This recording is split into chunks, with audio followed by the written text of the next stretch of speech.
আমরা আজীবন পড়ি সুবহান রাব্বিয়াল আ'লা, এর অর্থটা কি কেউ জানে না, ঠিক কি না?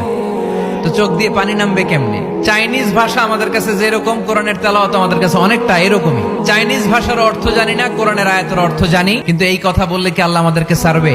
No excuse will be granted that day. সেদিন আল্লাহ কোনো এক্সকিউজ গ্রহণ করবে না।